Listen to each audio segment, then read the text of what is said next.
12월 14일 정치회의 시작합니다. 국민의힘 윤석열 후보의 부인 김건희 씨가 과거 대학에 제출한 가짜 스펙 논란에 대해 일부 인정했습니다. 김 씨는 언론 인터뷰에서 돋보이려 한 욕심이라며 그것도 죄라면 죄라고 했는데요. 공인도 아닌데 이렇게까지 검증을 받아야 하나 반문도 했습니다. 민주당은 조국 전 장관 자녀의 표창장과 견줄 수 없을 중범죄라고 공세를 폈는데 윤 후보는 부분은 몰라도 전체가 허위 경력은 아니라고 반박했습니다. 윤석열 후보가 오늘 관훈클럽 토론회에 참석했습니다. 국민이 더 고통받지 않도록 정권 교체를 해야 한다고 했는데요. 고발 사주 의혹에 대해선 지시할 이유도 지시한 사실도 없다고 했습니다. 이런 가운데 권성동 사무총장이 강릉의 한 술집에서 성희롱성 발언을 했다는 의혹이 제기됐는데 권 의원은 악의적 공작이라고 반박했습니다. 민주당은 경찰이 출동한 이유를 밝히라고 압박했습니다. 민주당 이재명 후보가 코로나 검사로 인해 오늘 예정됐던 일정을 취소했습니다. 확진자와 직접적인 접촉은 없었지만 방역 모범을 보이는 차원이라고 설명했는데요. 전두환의 공과를 평가한 발언을 놓고선 정치권 공방이 이어졌습니다. 특히 정의당 심상정 후보가 연일 공세를 펴고 있는데 국가관을 의심할 수밖에 없다며 노선이 일치하는 윤석열 후보와 단일화하라고 주장했습니다. 오늘 준비한 소식 많습니다. 들어가서 본격적으로 정치부회의 문을 열겠습니다.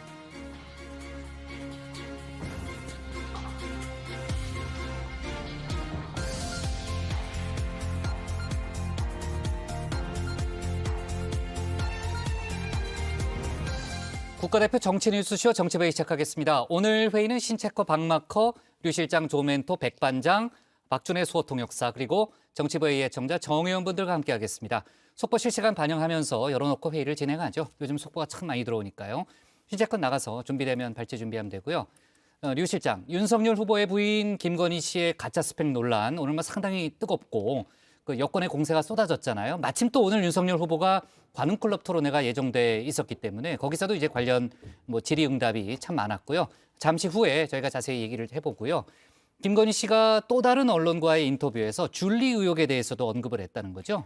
네, 그렇습니다. 김 씨는 오마이뉴스와의 인터뷰에서 저는 줄리를 한 적이 없다면서 이를 증명하겠다고 했습니다. 김 씨는 지금은 투명한 세상이다. 내가 줄리였으면 다 공개가 된다면서 웨이터가 얼마나 많은가 제대로 취재해달라고 말을 했습니다. 네.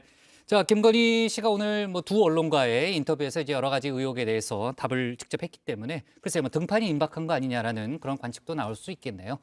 그리고요, 조금 전 저희 정치회의 시작하기 바로 직전에 민주당 이재명 후보가 긴급 성명을 발표했다고요? 네, 그렇습니다. 일단 코로나 비상대응 관련 긴급 성명인데요. 일단 정부를 향해서 즉각적인 사회적 거리두기 강화 조치를 요청했습니다. 이 경우에 피해를 입게 될 소상공인, 자영업자에 대한 선보상, 선지원을 시행해야 한다라고 이야기를 했고요. 또 코로나 백신 접종의 부작용에 대해서도 국가가 더 많이 책임져야 한다 이렇게 촉구를 했습니다. 네. 지금 이제 방역당국도 특단의 대책을 강구 중이라는 그런 얘기가 좀 나오고 있는데 이재명 후보가 조금 전에 어떤 비상 대책과 관련된 긴급 성명을 발표했습니다. 자, 자세한 소식은 상황실에서 저희가 추가로 더 얘기를 해보고요. 오늘도 정치 뉴스가 쏟아지는 하루인데요. 서둘러 가겠습니다. 신혜원의 뉴스픽 5부터 오늘의 정치부회의 출발하겠습니다.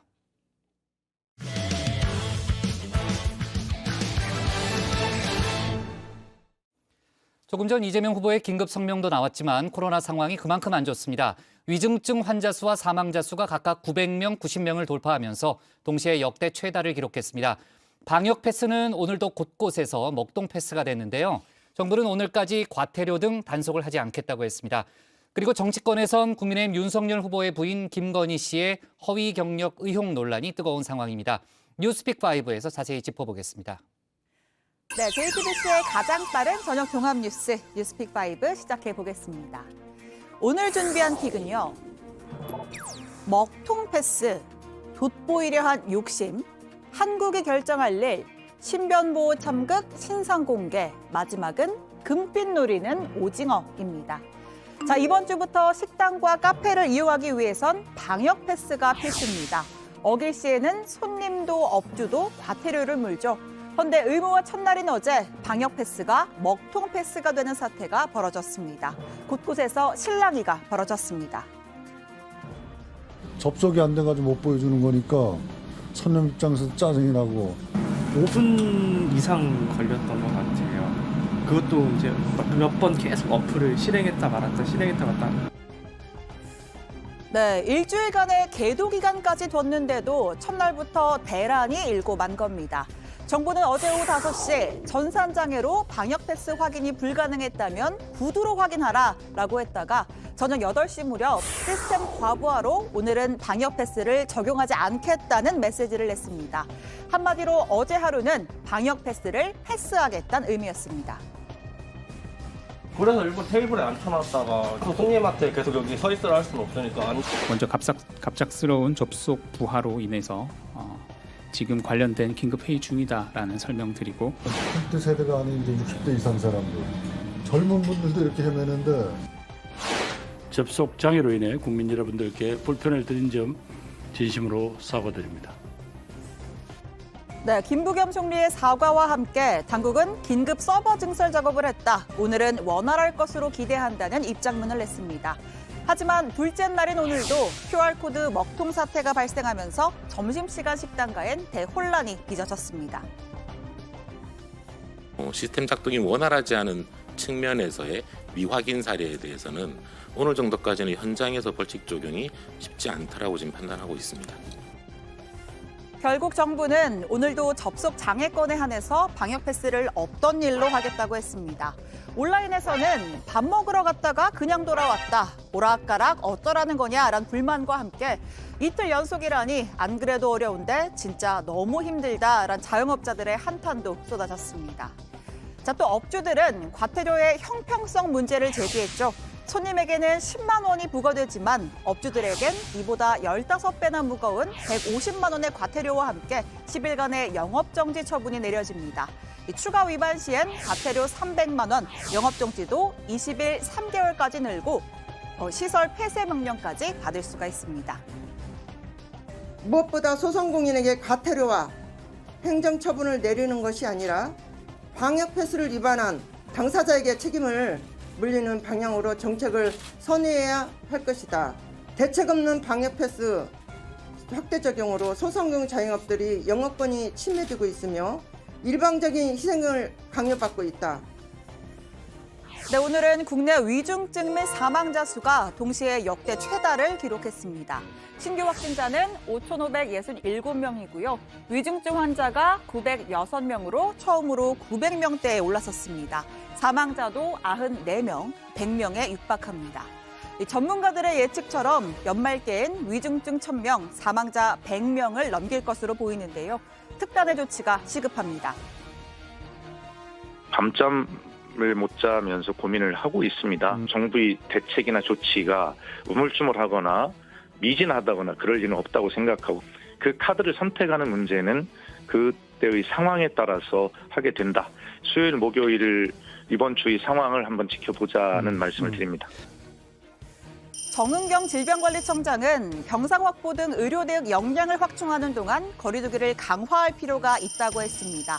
영업시간 제한이나 사적 모임 인원 축소를 검토하고 있다고 밝혔습니다.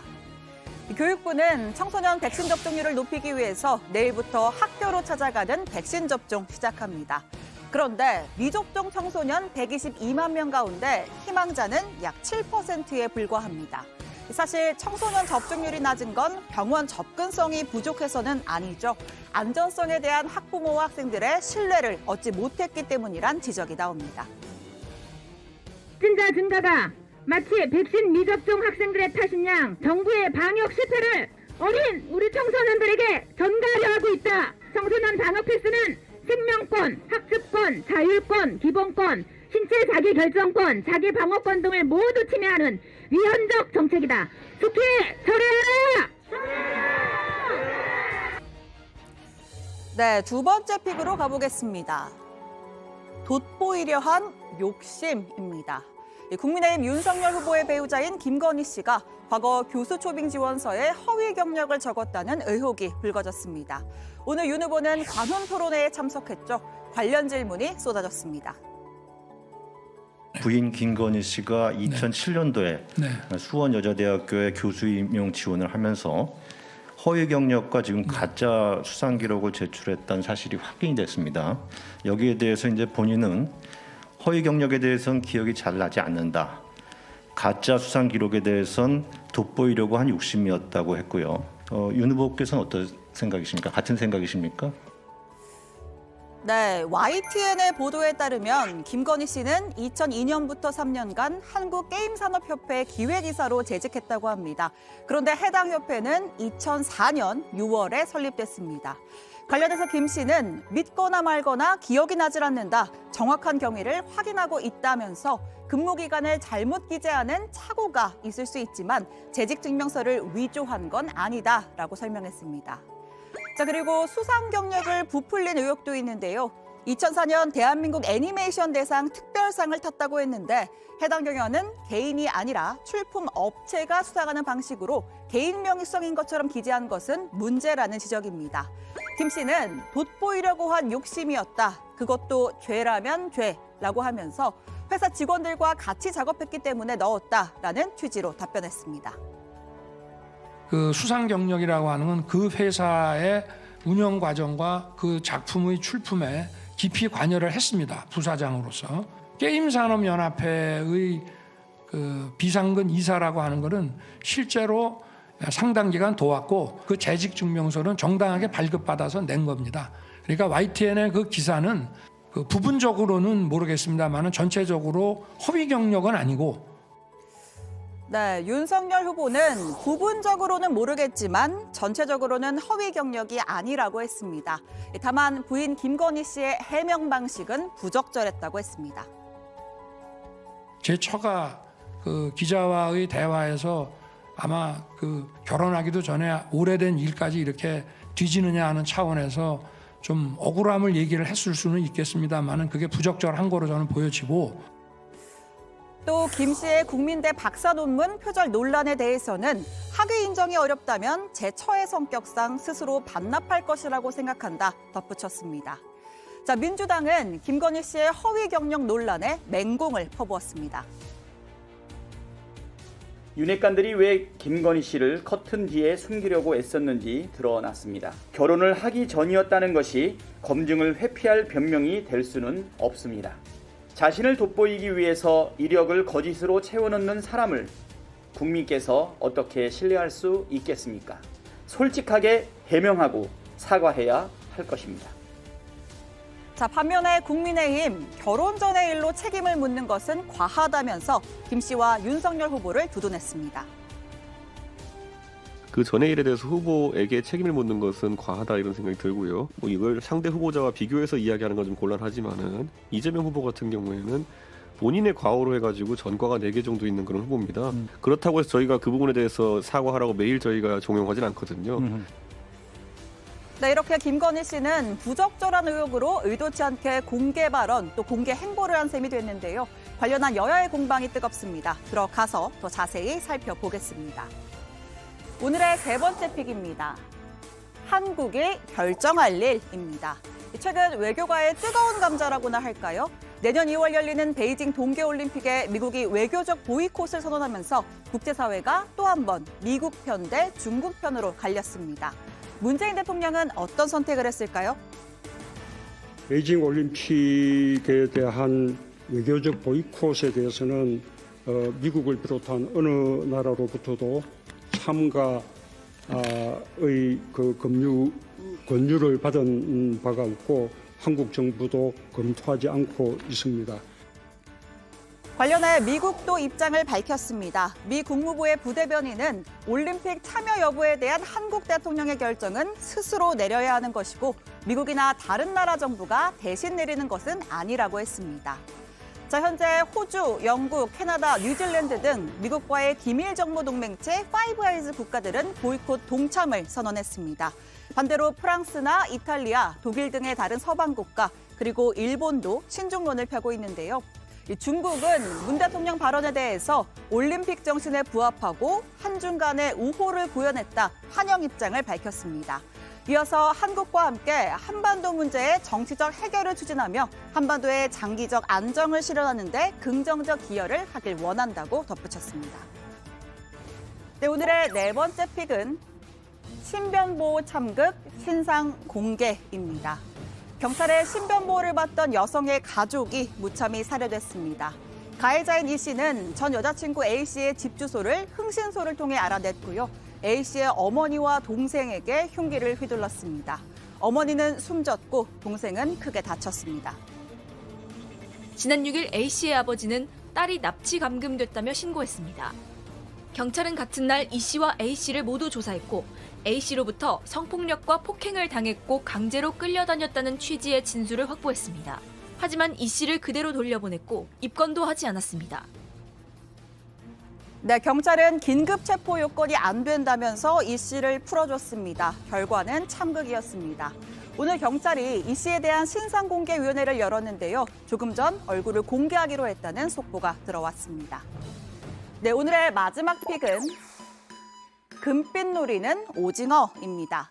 세계적 팬드럼을 일으킨 드라마 오징어 게임 사고를 쳤습니다. 아카데미와 함께 미국의 양대 영화상으로 꼽히는 골든글로브의 3개 부문에서 후보에 올랐습니다. Best Television Series Drama, Squid Game.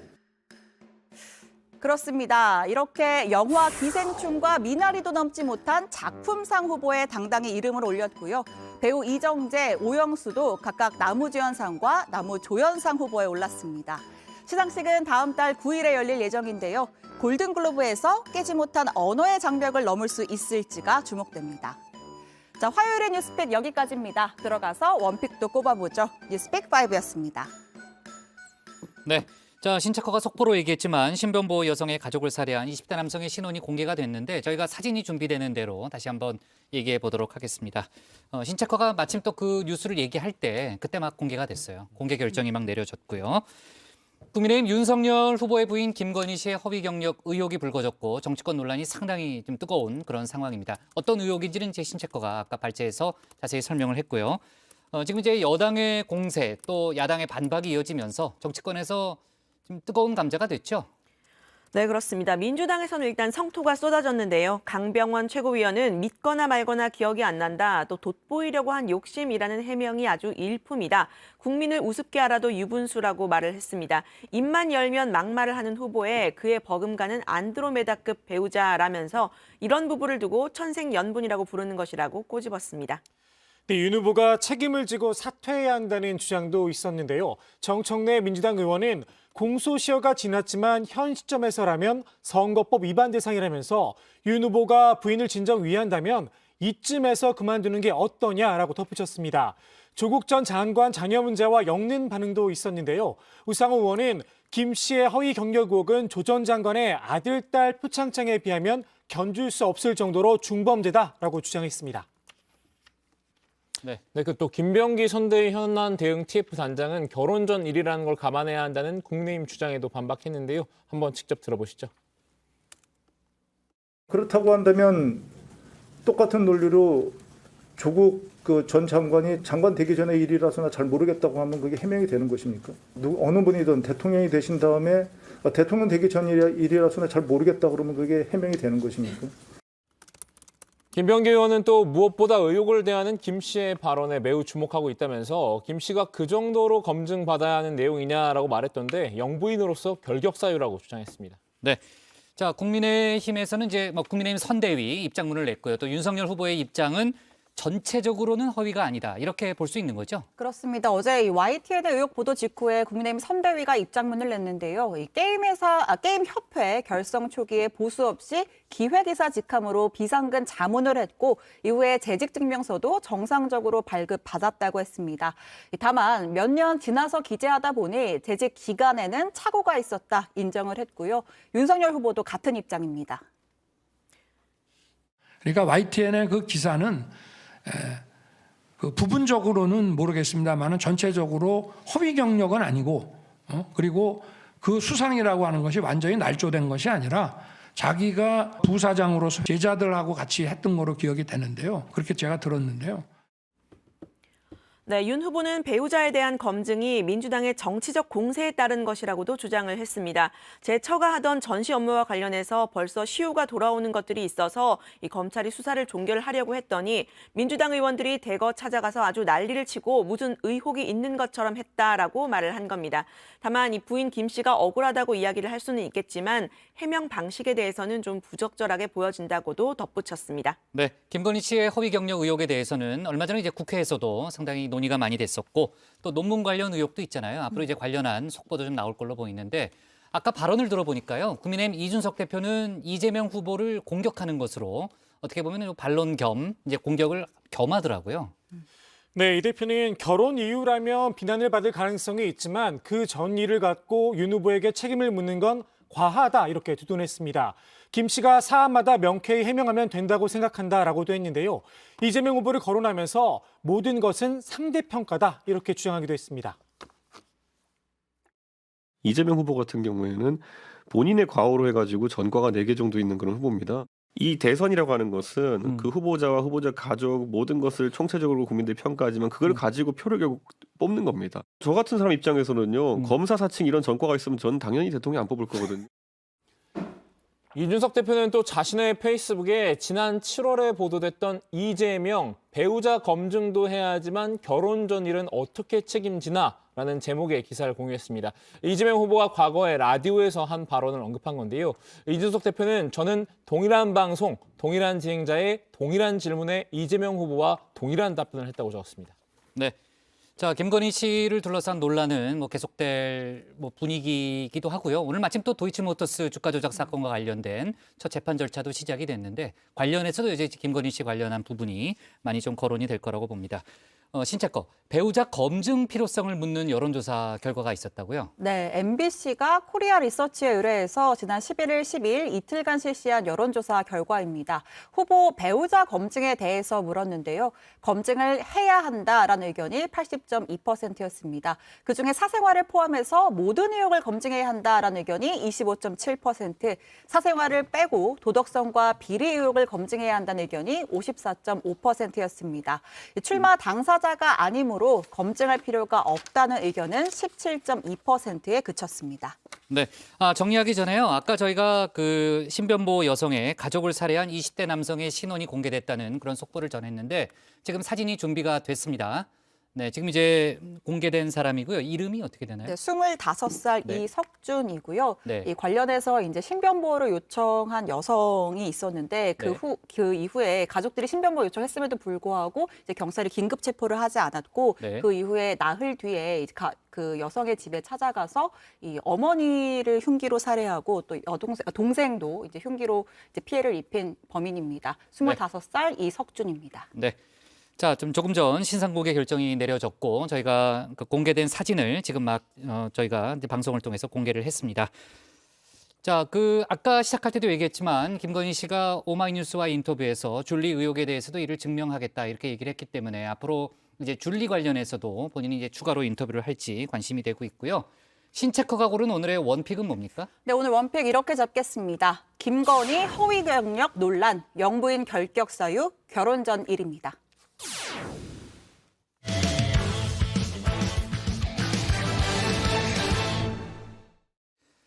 대선 소식 차례로 짚어보겠습니다. 먼저 민주당인데요. 이재명 후보가 연일 차별화를 외치고 있죠. 내년 국회의원 재보궐선거 무공천 방침 검토를 공식화하는 한편 전두환 공과 발언, 또 부동산 세제 완화 등의 기존 민주당 기조와는 다른 입장을 내놓고 있습니다. 당내에서 일부 다른 의견도 나오고 있는데요. 관련 소식을 유정아 상황실장이 정리했습니다. 제가 다 책임을 질 수는 없겠지만 다시 한번 우리의 부족함에 대해서 사과드립니다.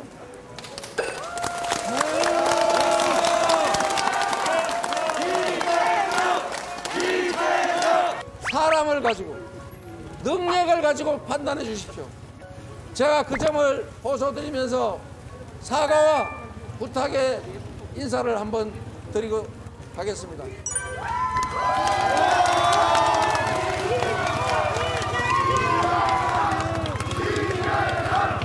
네, 연일 이재명의 민주당을 외치고 있는 민주당 이재명 후보 어제 경북 포항의 한 시장에서 이렇게 큰 절을 올렸습니다. 현 민주당 정부의 부족함에 대해서 사과를 드린다라고 한 건데요. 그야말로 납작 엎드린 겁니다. 같은 날 민주당이 달라지겠다라는 선언을 하나 더 했습니다. 내년 대선과 함께 치러지는 국회의원 재보궐선거 일부 지역의 무공천 방침을 검토하겠다 공식화를 한 건데요. 민주당은 당의 귀책 사유로 발생한 보궐선거의 지역구에는 후보를 내지 않는다는 당헌이 있죠. 지난 4월 이 서울과 부산시장 선거에서는 이 당헌을 뒤집고 후보를 냈고 또 참패를 했습니다. 이 점을 상기시킨 겁니다. 민주당의 혁신위가 오늘 이제 종로를 포함해서 5개 지역 재보선 무공천을 검토한다는 얘기가 있었는데 후보님도 이에 대해서 검토할 수 있다는 입장인데 지금은 좀 어떻게 생각하시는지. 여하튼 저는 우리가 국민에게 한 약속은 지켜야 된다라는 생각을 지금도 여전히 하고 있고 또 앞으로도 우리 민주당이 우리 국민들께 지금까지와는 다르다라는 점을 보여드려야 하기 때문에 그 문제도 저는 긍정적으로 검토할 필요가 있다고 생각합니다. 네, 내년 3월 대선과 함께 치러질 국회의원 재보궐선거 지역구는 이렇게 5곳입니다. 이 중 민주당 의원의 공직선거법 위반 혐의 때문에 선거가 치러지는 곳이 경기 안성과 충북 청주 상당인데요. 1차적으로는 최소 이 2곳에 대한 무공천 방침을 언급을 한 거고요.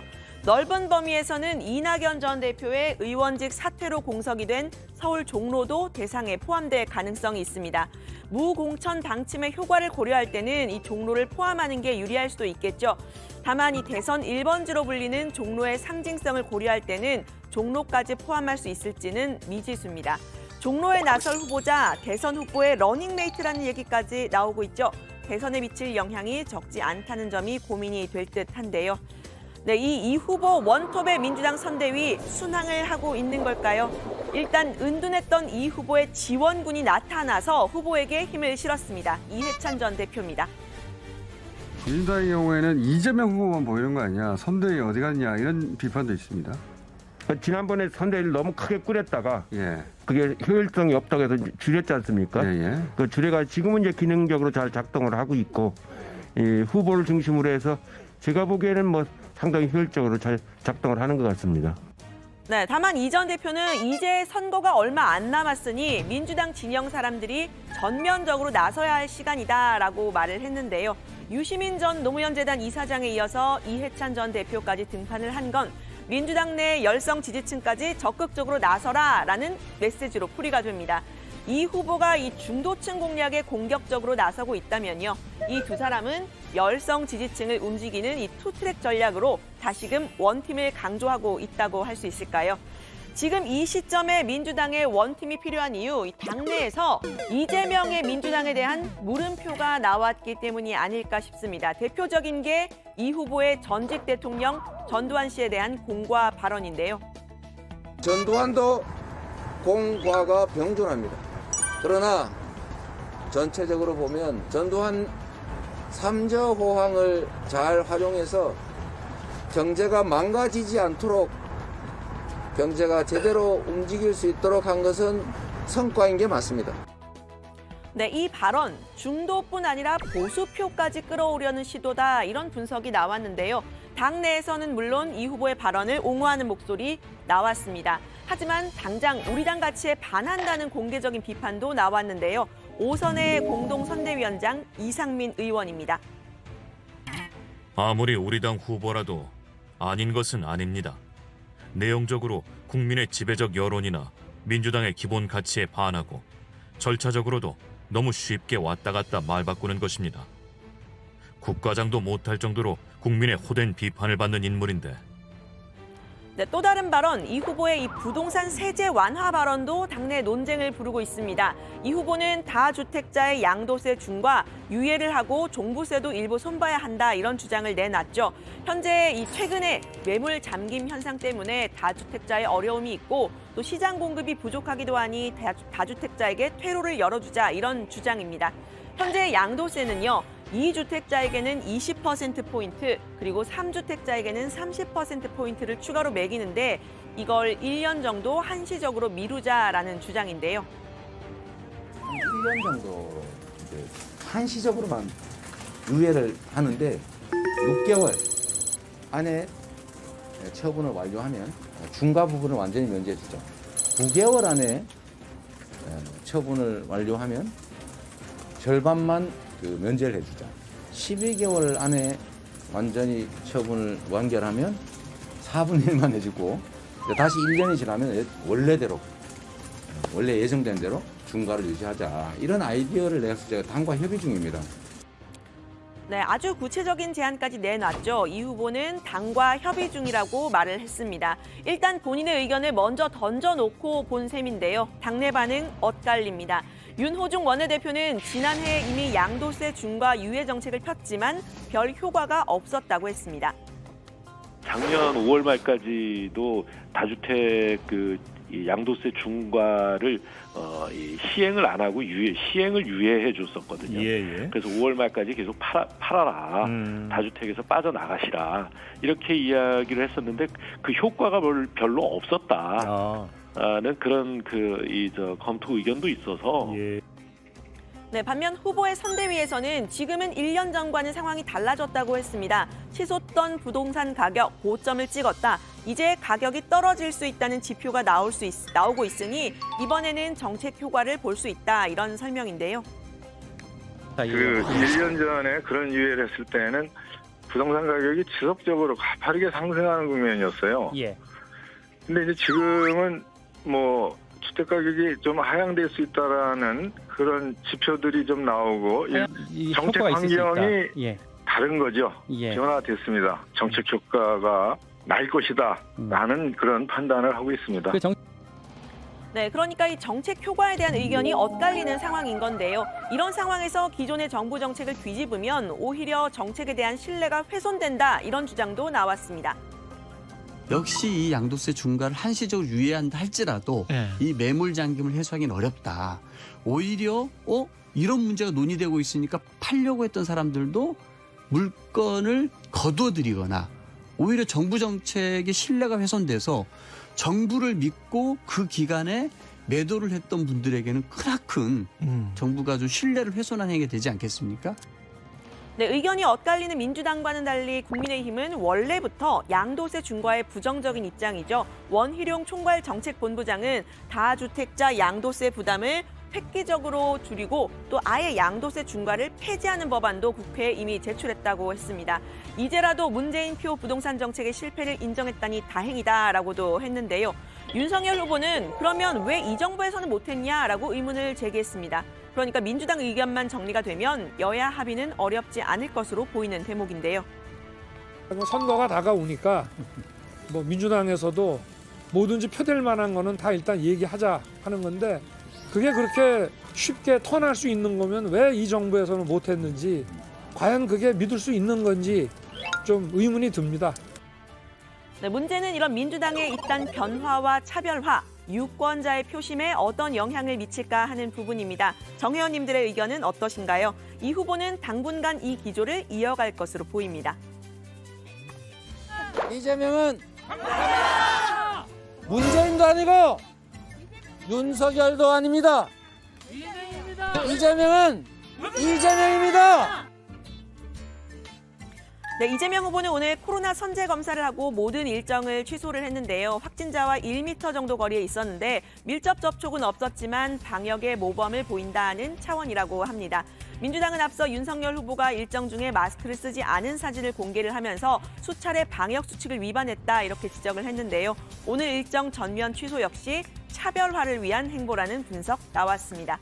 오늘 발제는 이렇게 정리합니다. 이재명, 전두환 공과 이어 부동산 세제 완화에 무공천 방침까지 차별화 행보. 네, 자 아까 시작할 때 저희가 속보로 간단한 내용을 전했는데요. 이재명 후보가 정치회의 시작 직전에 이제 코로나 관련한 긴급 성명을 발표했죠. 어떤 내용입니까? 네, 그렇습니다. 앞서 뉴스팩에도 전했지만 이 코로나 위중증 환자가 900명대를 돌파하면서 역대 최대치를 경신하는 상황을 심각하게 본 겁니다. 자, 먼저 이 정부를 향해서 즉각적인 사회적 거리두기 강화 조치를 요청했고요. 두 번째로 가장 큰 피해를 입게 될 소상공인 자영업자에 대한 선보상, 선지원을 시행해야 한다고 했습니다. 먼저 보상을 해야 된다. 네, 일시적인 실업, 돌봄 공백에 대한 정부 지원책 마련도 요청을 했고요. 이 세 번째로 백신 접종률 제고를 위해서 백신 국가 책임제를 시행해야 한다고 했습니다. 백신 부작용에 인과성이 있는 경우만 보상하는 게 아니라 인과성이 없는 명백한 경우를 제외하고는 보상과 지원을 책임지는 방식입니다. 3차 백신 접종률을 높이는 게 중요하다는 겁니다. 네, 그동안 이제 백신 피해를 호소하는 경우가 참 많았는데 그 인과성을 입증하기가 참 어려웠는데 그 발상을 반대로 돌리는 거네요. 네. 그렇죠? 네. 자, 이재명 후보 아까 잠깐 얘기가 나왔지만요. 오늘 코로나 관련 검사 때문에 일정을 취소한 상황이죠?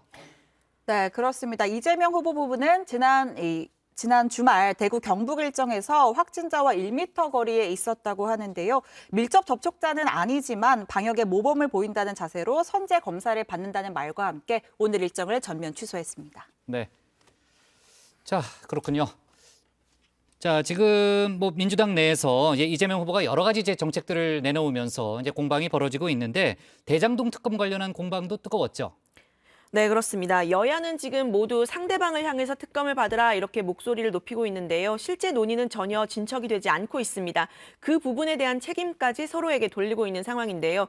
민주당 윤호중 원내대표는 국민의힘이 내놓은 특검법 정식 명칭에 이재명 후보의 이름이 들어간다면서 받아들일 수 없다고 했습니다. 국민의힘이 필요로 하는 부분만 수사를 하자 또 특검 방식도 야당이 추천하겠다는 것이라고 이야기를 했는데요. 민주당은 윤석열 후보의 부산저축은행 부실 수사, 또 김만배 씨 누나가 윤 후보 부친의 주택을 산 부분, 50억 클럽에 대한 것까지 모두 수사 대상에 포함하자는 입장이죠. 또 기존의 상설특검법을 통해서 이 여야가 본회의에서 수사 범위를 정해서 의결하자 이렇게 촉구를 했습니다. 국민의힘은 유한기 성남도시개발공사 개발본부장 사망 이후 특검 촉구 목소리를 더 높이고 있는데요. 대장동 특검법을 별도로 상정해야 한다는 입장을 고수하고 있습니다. 이 상설 특검법에 따르면 특검 추천 권한과 수사 범위까지 모두 여당이 주도하게 된다는 판단 때문인데요. 이 때문에 특검법을 따로 두 차례 법사위에 상정을 시도를 했었지만 민주당의 반대로 불발됐습니다. 국민의힘 박수영 의원은 민주당은 이중 플레이를 하고 있다. 이재명 후보는 특검을 수용한다고 하고 민주당은 여러 조건을 붙여서 특검법 상정을 반대한 상황이라고 했습니다. 여야의 입장이 평행선을 달리면서 실제 특검 도입이 되려면 쉽지 않아 보입니다. 네. 자, 소상공인 지원 관련한 여야 공방도 계속되고 있는데요. 국민의힘 얘기는 잠시 후에 저희가 톡쏘는 정치에서 짚어보고요. 민주당은 국민의힘을 공격하고 있는 상황이죠. 조멘토. 네, 그렇습니다. 민주당 이재명 후보는 100조로도 모자라다면서 연일 국민의힘을 향해서 당장 논의에 나서라라고 주장을 하고 있는데요. 김정인 위원장이 윤석열 집권 후 전략이라고 말한 데 대해선 그럼 당선이 안 되면 안 하겠다는 거냐라는 입장입니다. 국민의힘 내부에서도 집권 후 전략이라는 김 위원장과 추경 논의를 하자는 윤석열 후보 서로 말이 엇갈리는데요. 이런 상황에서 민주당의 원내 지도부 역시 추경에 대해서는 우선 검토 대상이 아니다라고 했습니다. 현행법에 빠져있는 인원 제한에 따른 보상이 먼저라면서 국민의힘의 입장부터 정리하라 공세를 폈습니다. 김종인 총괄선대위원장 같은 경우에는 아니 이분이 그 경제에 대해서 깊이 이 식견을 가지고 계신 분인데요. 이 국회에서 예결위원은 한번 해보셨나 모르겠어요. 예. 이게 그냥 100억 그러면은 100억이 되는 거고. 이런 게 아니지 않습니까? 네. 그럼 윤석열 후보야 그 수사만 하셨던 분이니까 그렇다 치고 말입니다. 김종인 총괄은 추경이 필요하면 문재인 대통령하고 상의해라 민주당이 알아서 이런 입장이더라고요. 정말 무책임한 말씀입니다. 알겠습니다. 그럼 100억 말씀을 하시지 말든가요? 자, 이재명 후보의 전두환 공과 발언에 대한 여진 오늘도 부분적으로 이어졌죠. 네, 민주당 내부에서도 이 후보의 이 전두환 공과 발언이 당의 가치와 다르다라는 비판이 나왔습니다. 또 불필요한 발언이었다라는 평가도 나왔는데요.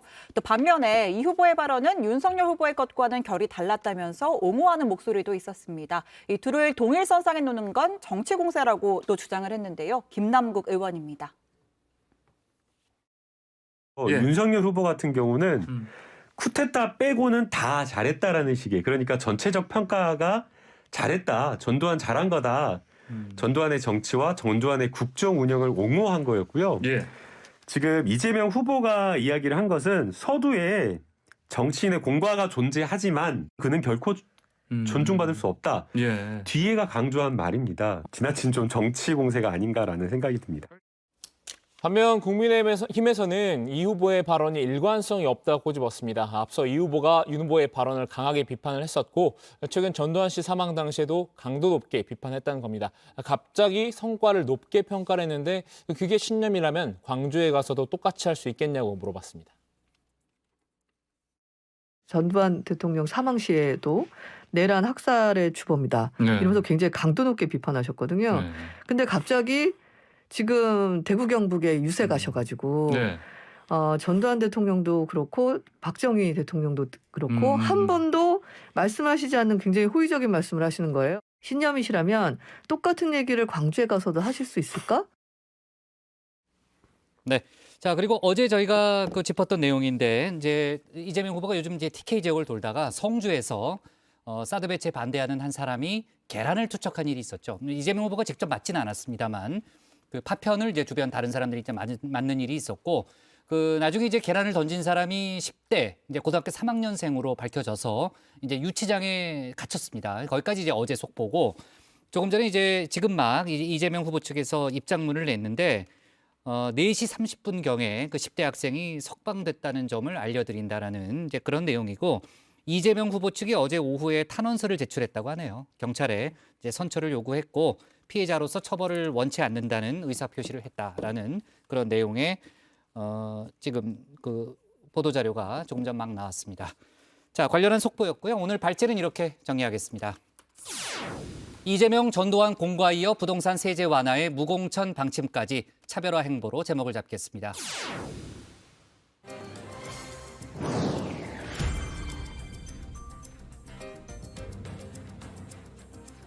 놓쳐선 안 될 뉴스들을 쉽고 빠르게 전해드리는 백다혜의 이 시각 다정회입니다. 지금 시각 5시 16분인데요. 이 시각 다정회 소식들 먼저 키워드로 살펴보겠습니다.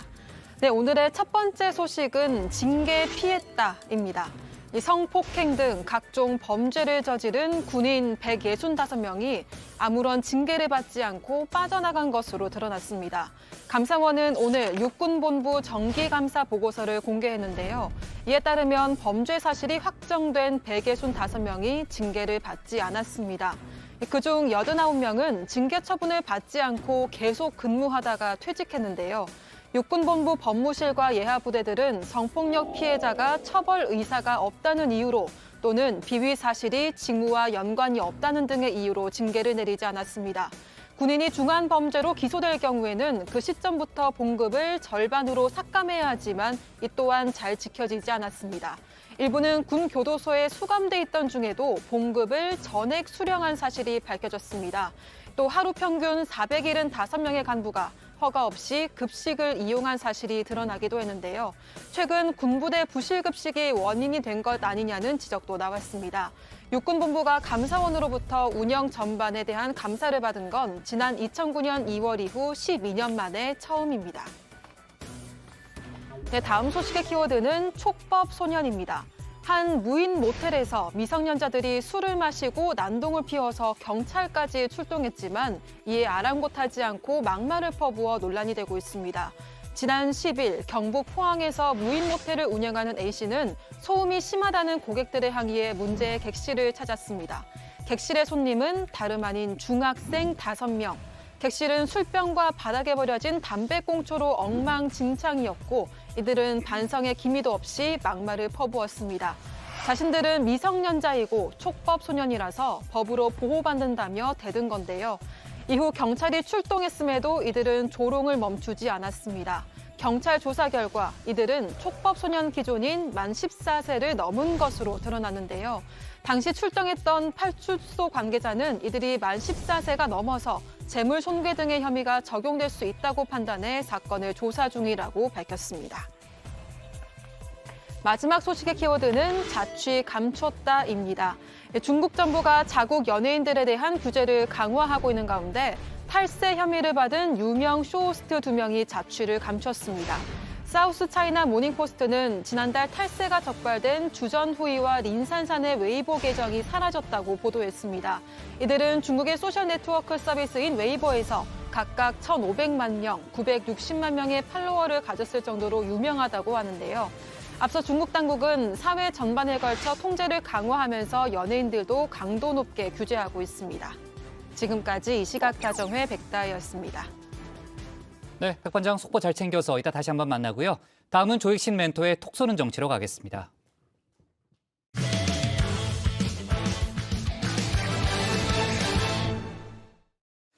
이번엔 국민의힘 소식입니다. 국민의힘이 이른바 매머드 선대위에서 코끼리 선대위로 체급을 한 단계 낮췄죠. 그럼에도 불구하고 여전히 인사 관련 잡음이 끊이지 않고 있습니다. 자, 메시지도 혼선을 빚고 있다는 지적이 많이 나오는데 관련 내용 조익신 멘토가 정리했습니다.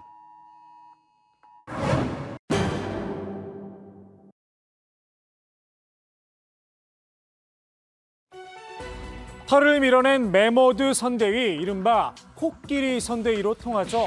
국내인 선대위가 털을 깎는다고 깎긴 했는데 단털이 조금 남았나 봅니다.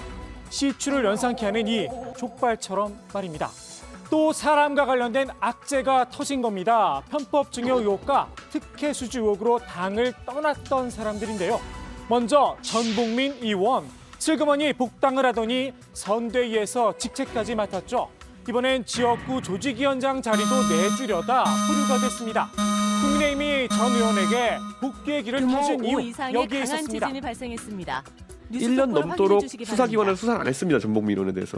수사 안 해가지고 뭐 기소를 하는 것도 아니고 애매모호한 상태로 이렇게 있는 것이기 때문에 저는 당연히 이런 상황 속에서는 자진 복당을 하는 그런 상황이 또 되는 것이고 네. 그걸 시도당해서 어떤 규정을 들어서 맡긴 참 어려운 상황이었다. 글쎄요, 복당은 그렇다 치고 그럼 선대 본부장직은 뭘까요? 박덕흠 의원인 선대위 명단에 올렸다가 부랴부랴 철회를 했죠.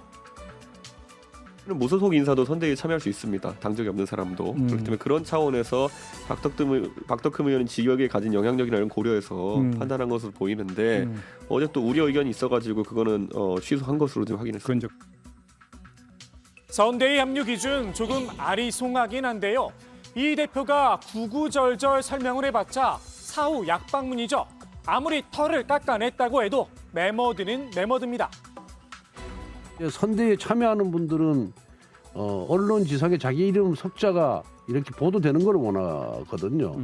그러다 보니까 저희들이 뭐 단기간에 수많은 사람을 이렇게 선임하다 보니까 아무래도 일일이 다 체크를 하지 못한 그런 잘못 때문에 좀 그런 뭐 이렇게 좀 매머드급 선대위의 문제점이 지적되는 것이 아닌가 이렇게 생각합니다. 매머드든 코끼리든 그래도 머리는 하나뿐입니다. 반면 윤석열 선대위, 몸집만 큰 게 아니라 머리도 여럿이란 비판이 나옵니다. 보통 우리가 오합지졸이라는 표현을 많이 하지 않습니까? 이분들은 오합지졸이 아니고 오합지 왕들입니다. 오합지 왕. 저희가 전부 다 왕 노릇을 하다 보니까 저게 산으로 갈지 바다로 갈지 또 어디를 갈지 잘 모르겠습니다. 당장 손실보상금 문제를 놓고 우왕좌왕입니다.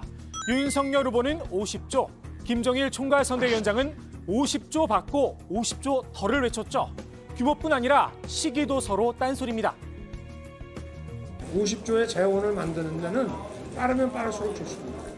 그 추경 관련한 거는 지금 현직 대통령의 소관이지 대통령 후보가 자꾸 얘기하는 그런 성격이 아니에요. 자꾸 엇박자가 나자 김 위원장이 교통정리에 나섰는데요. 정책 창구를 일원하겠다는 겁니다.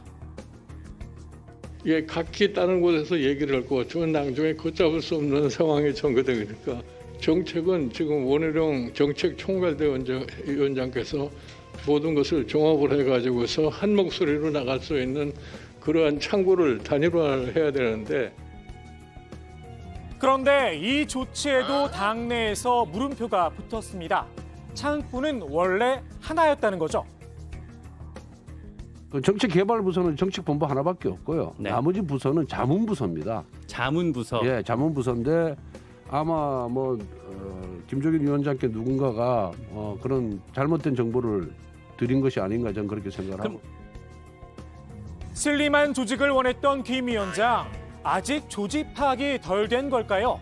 사실 창구보단 사전 논의 없이 설익은 정책을 꺼낸 사람이 문제겠죠. 당장 김 위원장도 예외는 아닌 듯합니다. 문재인 정부의 확장 재정 하에서 굉장히 조심스럽게 추진돼야 된다는 것이 저희의 입장이었고, 그 관점에서 아무리 후보가 이런 선언적인 발언, 그리고 김종인 위원장이 선언적인 발언을 했다고 해도 또 당과의 또 세밀한 논의 절차도 필요한 그런 상황입니다. 당 내에서 불협화음만 나오는 건 아닙니다. 정말 일사불란한 대응을 선보인 것도 있죠. 오늘로 딱 시행한 지 나흘째인 이른바 N번방 방지법입니다. 윤석열 후보 이런 글을 올렸습니다. N번방 방지법은 절대 다수의 선량한 시민들에게 검열의 공포라면서 귀여운 고양이 동영상도 검열의 대상이 된다면 그게 자유의 나라인가? 나를 세웠는데요. 못내 어색한 사이였던 이준석, 이수정 두 사람이 쿵짝을 맞추며 그 뒤를 바쳤습니다.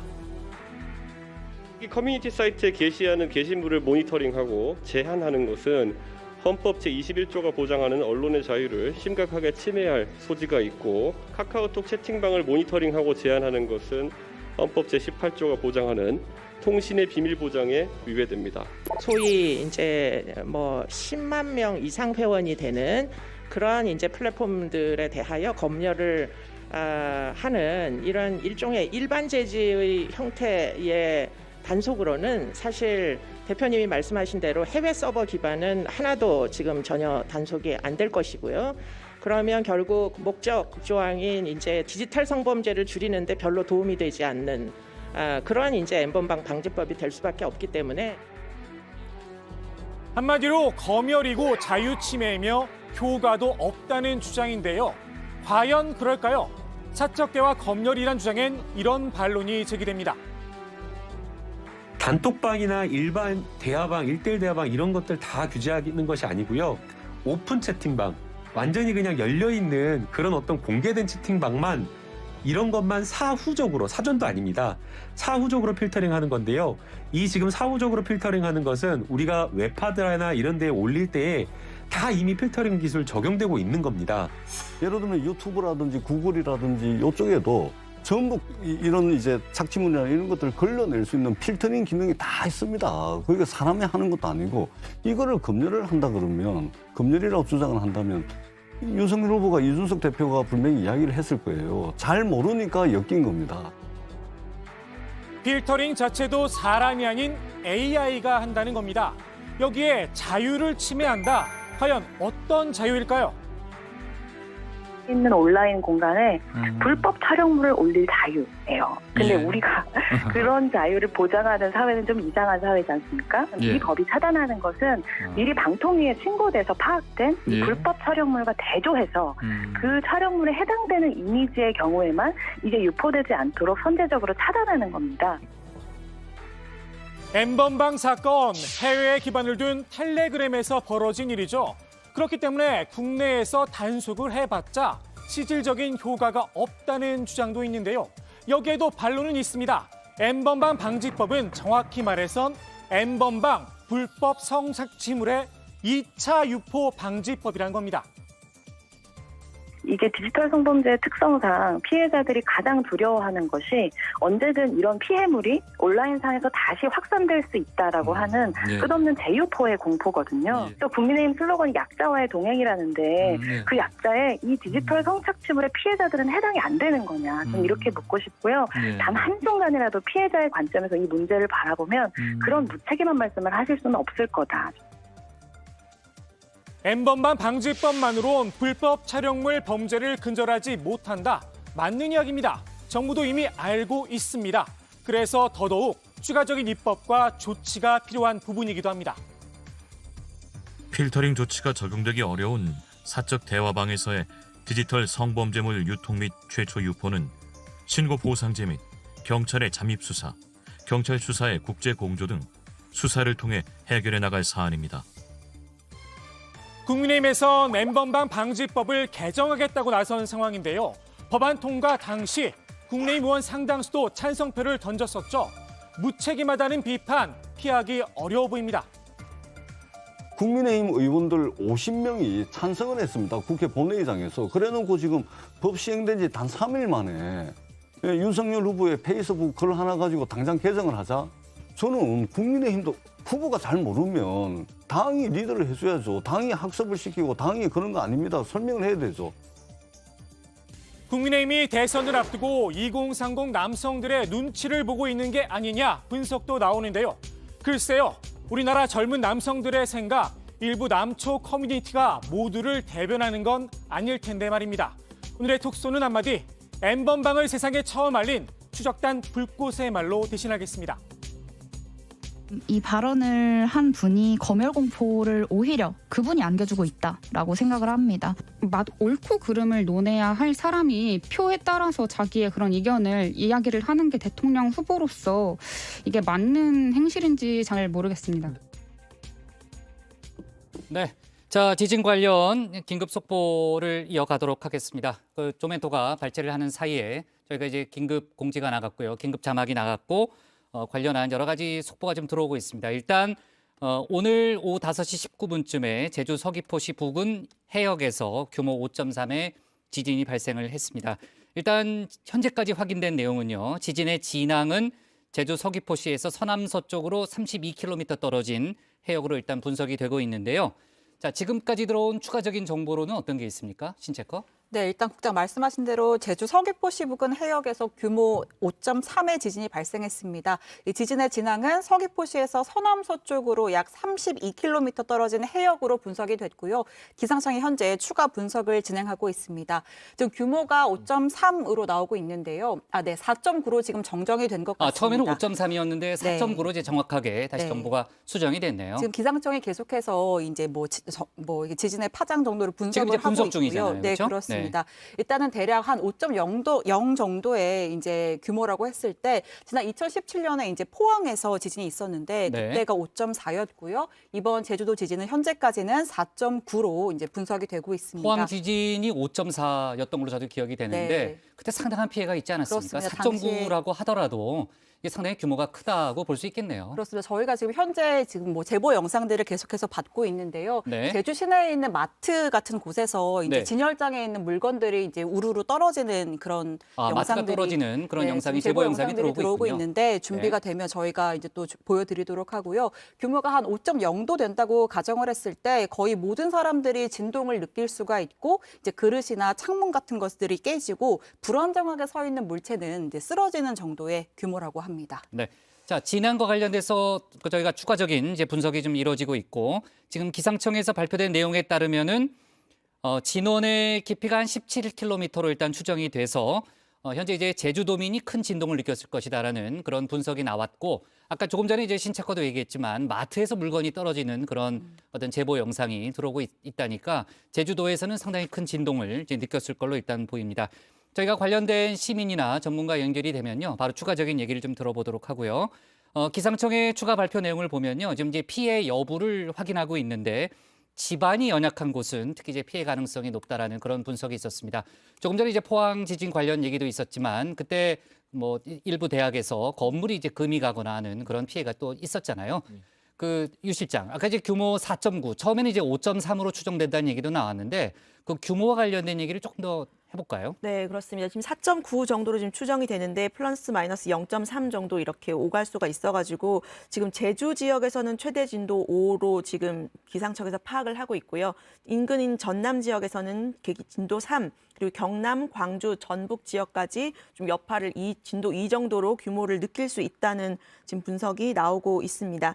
지금 규모 4.0에서 4.9 정도는요, 방 안에 물건들이 흔들리는 것이 뚜렷이 관찰할 수 있지만 심각한 피해는 입히지 않은 상태라고 하는데 5.0에서 5.9 정도는 이 부실하게 지어진 건물에 심한 손상을 입히는 에너지를 방출을 하고 또 거의 모든 사람이 진동을 느낄 수 있는 정도라고 합니다.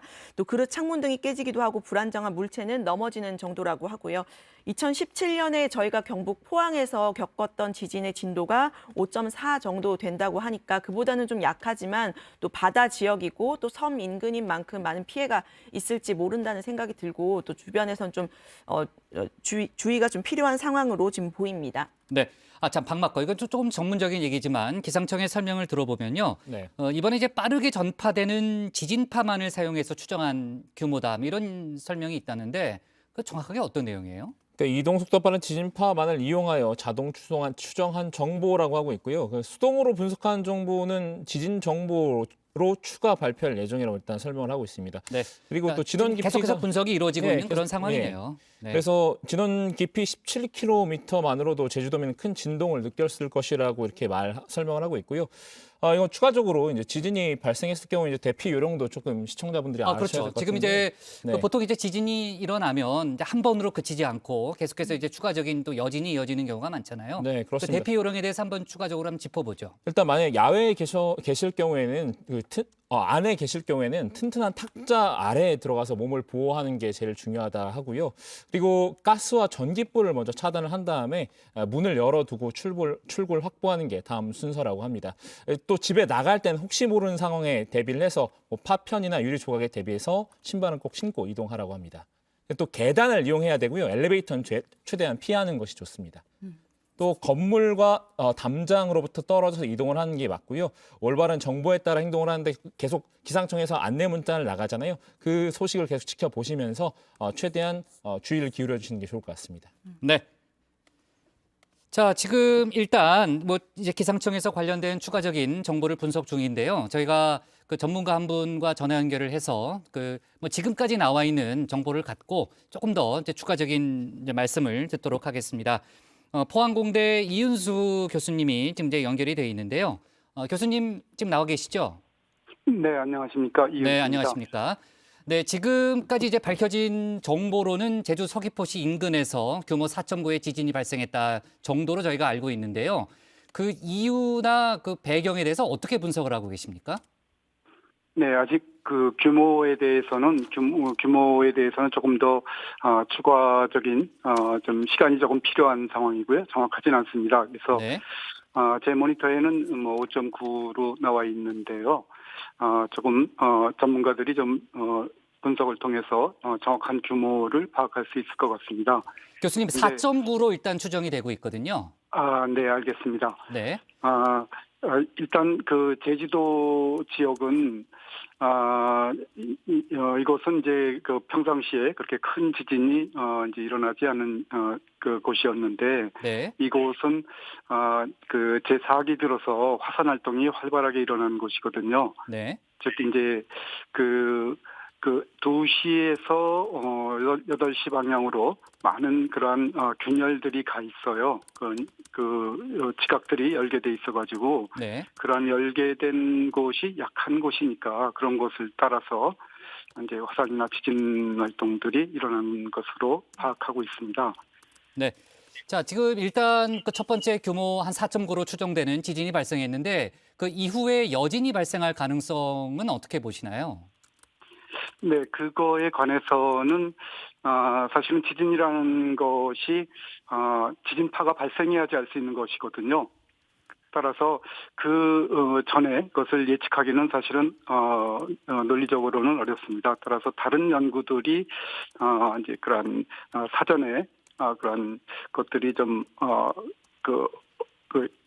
장비들이 좀 이렇게 관측이 되고 있으면은 이제 좀 더 판단하기 쉽겠습니다만 지금 현재로서는 충분히 가능성이 있습니다. 조금 기다려 보고 그리고 그 전문가들의 분석에 의해서 좀 더 이제 정확한 그런 정보를 전해드릴 수 있을 것 같습니다. 네. 자, 일단 뭐 처음에는 규모 5.3으로 발표가 됐다가 일단 4.9로 정정된 상태인데 조금 더 이제 추가적인 분석이 필요한 상황이고요. 그 정도의 규모라면은 그 어느 정도의 지금 피해가 예상이 되는다고 보시나요? 예, 피해라는 것은 이제 결국은 지진 발생 심도가 문제입니다. 심도가 어느 깊이인지. 네. 예, 이게 아직 정보가 안 나와 있거든요. 일단 그 진원의 깊이가 17km 정도라고 일단 추정이 되고 있는데요. 그걸 감안해서 한번 추가 설명을 해 주시죠. 네, 그 정도라면 그렇게 굉장히 큰 지진이긴 합니다만, 네. 주변에 이제 그 서귀포 주변에 그런 쪽에서는 상당히 주변에 그런 그 건물이나 이런 것들에 어떤 피해를 줄 수 있으니까 그런 그곳에 사시는 분들은 상당히 유의하시는 게 필요합니다. 네. 그리고 이곳 밑에는 약 한 430km 밑에 필리핀판이라고 하는 그 해양판이 일본 열도로부터 들어가는 곳이거든요. 네. 거기에 바로 제주도 앞에 있는데 이런 것들이 어떤 열적인 그런 스트레스를 줘서 지진을 야기시킬 수 있습니다. 그래서 화산 활동도 이와 관련되는 것으로 생각되고 있습니다만 어쨌든 제주도는 활화산 지역이기 때문에 네. 우리가 좀 더 주의 깊게 기울여야 될 필요가 있습니다. 네. 자, 아까도 이제 교수님께서 제주도는 지진 피해가 많지는 않은 곳이고 이제 여러 가지 이제 생각하시는 그 이유에 대해 설명을 해주셨는데, 자, 지금 이제 상당히 심각한 상황이 차후에 이뤄질 수도 있는 그런 부분이니까요. 저희가 앞으로 조금 더 조심해야 될 부분이 있거나 하면 좀 추가적인 설명을 해주시죠.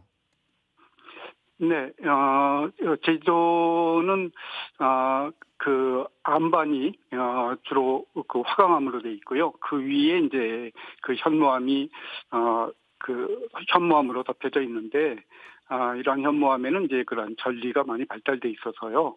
그래서 지역에 따라서 지반이 좀 약한 곳이 있을 수 있습니다. 그래서 특히 그 지반이 약한 곳에 사시는 분들은 더욱 유의를 하시고요. 그리고 이것이 이제 앞으로의 그러한 지질 재해를 대비하는데 커다란 우리가 그 교훈이 됐으면 합니다. 네. 교수님, 만약에 저희가 이제 일반적인 지진 대피 요령은 알고 있습니다만 바다에서 지진 만약에 이제 상황이 발생하면 어떻게 대처를 해야 되나요? 이제 가장 걱정되는 게 쓰나미거든요. 네. 근데 보통 이제 그런 그 지진 해일 같은 경우는 수심이 한 1km 그 정도 돼야지 이제 좀 극대화되는데요. 네. 제주도는 수심이 그보다 낮기 때문에 그러한 우리가 동일본 대지진 이런 쓰나미 정도는 가지 않을 것입니다. 네. 그렇다 하더라도 워낙 가까운 곳에서 발생했기 때문에 우리가 바로 근처 분들은 조심하셔야 될 필요도 있고요. 그리고 이것이 밀물썰물 상태에 따라서 또 달라지니까 여건에 따라서 지역 분들이 조치를 좀 취해 주셨으면 합니다. 네. 자, 교수님 말씀 감사하고요. 저희가 추가적인 정보가 들어오면 다시 한번 또 추가로 좀 여쭙도록 하겠습니다. 네, 감사합니다. 네, 감사합니다. 자, 일단 전화 연결해서 전문가 얘기를 좀 들어봤고요. 지금 이제 제주도는 지진 피해가 많지 않은 곳인데 지금 여러 가지 우려되는 부분을 저희가 설명을 들었습니다. 자, 관련된 속보 또 기상청의 분석 내용을 저희가 들어보면서 좀 얘기를 이어가야 될 것 같은데요. 일단 신채껏 지금까지 들어온 정보를 토대로 해서요. 지진 상황을 다시 한번 정리를 해볼까요? 네, 일단 현재까지 파악된 바로는 이제 제주도에서 규모 4.9의 지진이 발생을 했습니다. 지진의 진앙은 제주 서귀포시에서 서남서쪽으로 32km 떨어진 해역으로 분석이 됐고요.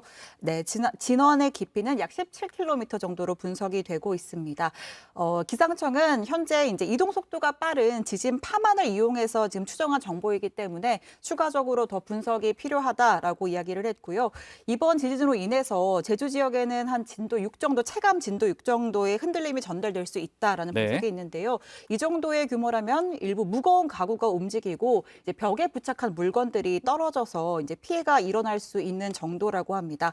방금 전에 이제 교수님도 말씀을 하셨는데 제주도의 경우에는 이제 지진이 많지는 않지만 화산 활동이 활발한 지역이고 현재 이제 지각에서 이제 균열이 있는 곳들이 있어서 이제 거기에서 약한 골이라는 곳에서 이제 지반이 연약한 곳에서 이제 지진이 발생했을 수 있다라는 분석을 해주셨고요.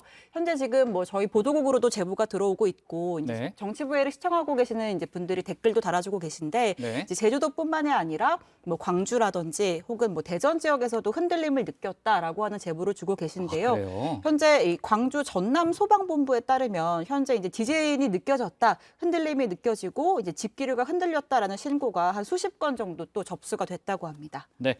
자, 지금 이제 신체커가 얘기했지만 처음에 이제 기상청이 규모 5.3으로 발표를 했다가 이제 4.9로 정정이 됐고 제주도에서는 상당히 큰 진동을 느꼈을 수 있다라는 그런 분석이 있었습니다만 조금 전에 이제 신체커 얘기했던 대로 지금 이제 제주뿐 아니고요. 광주 전남서도 이제 흔들흔들거리는 진동을 느꼈다라는 그런 제보가 잇따르고 있고 자, 여러 가지 이제 관련된 제보 또 시민들의 목격담이 좀 이제 보도가 되고 있는데요.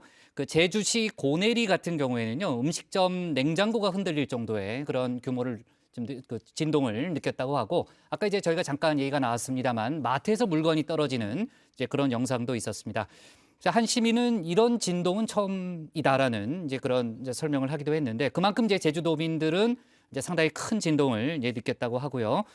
소방청의 발표 내용에 따르면 소방청은 일단 피해 신고 접수는 아직 없다고 합니다. 이제 진동은 상당히 강하게 느꼈지만 피해 신고는 아직 없고 다만 이제 지진 감지 신고가 전국적으로 많다 이런 발표를 해서 이제 제주뿐 아니고 광주 전남 얘기를 저희가 했습니다만 광주 전남 외에도 전국에서 이제 진동을 느꼈다라는 그런 신고가 소방청으로 이어지고 있다고 합니다. 자, 그리고 이제 서귀포 한 주민 얘기에 따르면요. 그 포슬포에서 펜스가 흔들려서 덜컹대는 정도의 그런 그 진동이 느껴졌고 상당히 이제 겁날 정도였다라는 그런 발표도 있었습니다.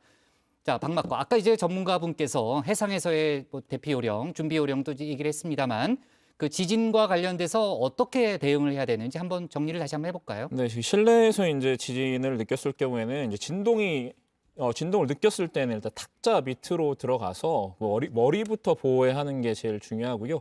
그리고 나서 진동이 멈추고 나면 건물밖 공터 등으로 대피를 해야 합니다. 이때 반드시 파편 등에 대비해서 혹시 모르니까 신발은 반드시 신고 나가셔야 되고요. 가스밸브 잠그고 화재 예방에 신경 쓰셔야 할 것 같습니다. 그리고 무엇보다 중요한 거는 대피 시에 엘리베이터가 아니고 반드시 계단을 이용하셔야 되는 걸 유의를 하셔야 될 것 같고요. 네, 그리고 지금 뭐 보니까 사실 제주도에서 진앙으로부터 47km였고 그 다음으로 가까운 게 무안 지역이고 네. 그다음 또 이제 한빛 원전이 251km, 고리 원전이 370km 정도로 떨어져 있다고 합니다. 원전이요? 예, 원전이요. 네. 그래서 한국수력원자력 측에서 혹시나 모를 상황에 대비해서 지금 그 원전 내 피해는 없는지 확인을 하고 있다라고 합니다. 네. 자, 지진이 발생한 이후에 이제 여러 가지 그 목격담 또 이제 상황에 대한 시민들의 제보가 이어지고 있는데요. 서귀포시 제주 컨벤션 센터 면세점 밖으로 많은 사람들이 뛰쳐나오는 이제 그런 일도 있었고 이제 관광객과 직원들이 상당한 흔들림을 느껴서 당황스러워하는 이제 그런 모습도 있었다고 하고요. 아까 이제 마트에서 이제 물건이 떨어지는 그런 상황도 있었다라는 이제 그런 설명도 있었고요. 그 지역의 이제 온라인 카페에서는 지진과 관련된 여러 가지 글들이 계속해서 좀 올라오고 있다고 합니다. 아까 이제 신체커가 얘기했던 대로 저희 그 정치부의 댓글도 지금 이제 많은 분들이 당시의 상황과 관련된 얘기를 좀 해주시고 계신데요. 그 저희가 이제 규모와 관련된 얘기를 아까 잠깐 했습니다만 그 상당히 이제 그 지진이 많지 않은 제주도에서 규모 4.9라고 하면은 규모가 또 크잖아요. 그 규모 4.9는 어느 정도로 봐야 되나요? 네, 규모가 이제 4 정도 되면 실내에서 많은 사람이 느끼고 밤에는 잠에서 깨기도 하고 이제 그릇과 창문이 흔들리는 정도라고 하는데요. 진도 5가 되면 거의 모든 사람이 진동을 느끼고 또 그릇 창문이 깨지는 또 불안정한 물체는 넘어지는 그런 수준이라고 합니다. 그러니까 4.9 정도가 되니까 아주 진동이 좀 큰 편이고요. 다만 진앙이 이제 지진 17km 이제 아라고 하는데 2017년 포항 지진의 경우에는 이제 육지에서 일어나기도 했지만 당시 진원지가 진원 깊이가 4km였습니다. 그래서 포항 지진이 아까 규모가 5.4라고 그랬죠? 네, 그때 규모도 더 컸고 진원 깊이도 더 얕았기 때문에 피해가 무척 컸는데 지금 일단 진원 깊이가 17km이기 때문에 좀 이제 피해 규모나 이런 것들은 좀 지켜봐야 될 것 같고요. 그 아까 국장 말씀하신 것처럼 지금 일단 소방청에서 피해 신고는 아직 없고 대신에 지진 감지 신고는 전국적으로 많이 들어오고 있는 상황이라고 합니다. 네. 또 광주, 전남 이런 곳에서는 이제 제주도 인근이긴 하지만 근처기 때문에 지진을 느꼈다 이런 이야기들이 많이 이제 나오고 있는 상황이고요. 또 경남 이 부분까지도 이제 그런 부분을 느꼈다라고 하는 신고가 오고 있다고 합니다. 일단 남부 지역에서는 상당히 큰 규모의 진동을 느꼈다라고 볼 수 있겠네요. 네. 그렇죠? 마트에서 이제 물건이 떨어지고 또 컨벤션 센터 밖으로 이제 사람들이 놀라서 뛰쳐나올 정도면은 진동을 상당히 이제 강하게 느꼈다고 볼 수 있는 거고, 아까 이제 박마커가 잠깐 얘기했지만요. 지금 이제 원전 피해 여부를 한수원에서 한국 수력 원자력 측에서 확인을 하고 있다는 얘기죠. 예, 혹시 피해 상황이 없는지 면밀히 좀 살펴보고 있다고 하고요. 또 중요한 곳이 공항이지 않습니까? 그렇죠. 그래서 한국공항공사가 현재 제주공항 이착륙이 정상적으로 이루어지고 있다라고 합니다. 일단은 뭐 공항에는 이상이 없고 여객기들이 정상 운항을 하고 있고, 제주공항 홈페이지에도 아직까지 이착륙에 대한 지연 상황은 없는 것으로 나타나고 있습니다. 네. 자, 지금 저희가 이제 시간이 한 1분 정도 남았으니까요. 지금까지 들어온 속보를 제가 다시 한번 정리를 하고 이어지는 속보는 저희가 바로 뒤에 썰전 라이브에서 추가로 다뤄보도록 할 텐데요. 자, 일단 지금까지 확인된 내용은 제주 서귀포 서남서쪽에 규모 4.9의 지진이 발생했고, 제주도뿐 아니고 전국적으로 이제 진동을 느끼는 경우가 많았습니다. 이제 소방청에는 이제 피해 신고 자체는 없지만 이제 지진을 느꼈다라는 신고가 전국적으로 들어오고 있다는 그런 소방청의 발표가 있었고요. 조금 전에 이제 박마커도 얘기했지만 지금 이제 한수원 측에서는 원전 피해가 없는지 지금 이제 따지고 있는 이제 그런 상황입니다. 자, 시민들의 제보도 많이 들어오고 있는데 제주도 고내리 같은 경우에는 이제 냉장고가 흔들리는 이제 그런 정도의 규모를 느꼈다고 하고요. 서귀포시에는 이제 펜스가 흔들리는 그런 정도의 지진을 느꼈다라는 그런 제보가 잇따르고 있습니다. 자, 아무래도 이제 지진과 관련된 속보가 좀 많이 들어올 것 같고요. 저희가 이제 관련된 속보 이후에 이제 특보 형식으로 진행을 했는데요. 더 자세한 속보는 이어지는 썰전 라이브 또 뉴스룸에서 다뤄보도록 하겠습니다. 오늘 정치부에는 여기까지 하겠습니다. 저희는 내일 오후 4시 반에 다시 찾아뵙겠습니다.